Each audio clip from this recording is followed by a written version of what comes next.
Expliquez-nous, Nicolas, c'est un match très particulier qu'on va vivre ce soir parce qu'il oppose deux pays historiquement très proches mais qui sont en train de s'éloigner. Exactement, deux pays longtemps très amis, mais qui le sont aujourd'hui de moins en moins. C'est provisoire mais symbolique. La France n'a actuellement pas d'ambassadeur à Rabat et le Maroc n'a pas d'ambassadeur à Paris. L'ambassadeur marocain n'était pourtant en poste que depuis moins d'un an, mais il a été rappelé pour prendre d'autres fonctions, signe donc d'un coup de froid sur les relations entre les deux pays. C'est l'affaire des visas, bien sûr, qui est à l'origine de la brouille. La France proteste contre le fait que le Maroc refuse trop souvent de récupérer ses ressortissants lorsque la France veut les expulser. Et par mesure de rétorsion, Paris a décidé de réduire de moitié le nombre des visas accordés aux Marocains. En réalité, le nombre n'a pas baissé de 50%, mais il est tout de même devenu beaucoup plus difficile pour les Marocains de venir en France.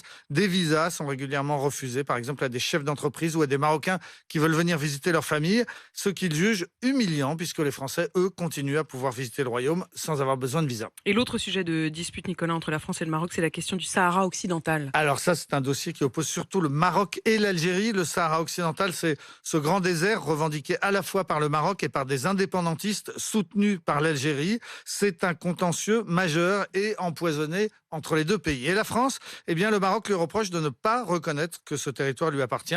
Depuis plusieurs années, on le sait, Emmanuel Macron a multiplié les gestes de réconciliation à destination de l'ennemi algérien et multiplié les voyages en Algérie, ce qui, à chaque fois, a le don d'exaspérer les Marocains. Emmanuel Macron ne s'est plus rendu au Maroc depuis 2018. Oui, et c'était une visite express pour inaugurer le TGV Tanger-Casablanca, financé en grande partie par la France. Mais depuis, effectivement, Emmanuel Macron n'est plus revenu. Et aujourd'hui, la prolongation de cette ligne de TGV jusqu'à Marrakech est envisagée, mais elle pourrait être confiée aux Chinois, ce qui serait un énorme camouflet pour les Français. C'est encore une fois le signe que les deux pays sont en train de s'éloigner, alors qu'ils étaient extraordinairement liés. Depuis toujours, les élites marocaines font leurs études dans les écoles et les lycées français. Il y en a plus de 45 dans le pays, plus des dizaines d'instituts français et de nombreux centres culturels. Il y a peu de pays dans le monde où la France investisse autant pour assurer sa présence. De tout cela, Emmanuel Macron devrait pouvoir parler ce soir avec le roi Mohamed VI, puisqu'ils seront l'un et l'autre dans la tribune présidentielle pour assister à cette demi-finale.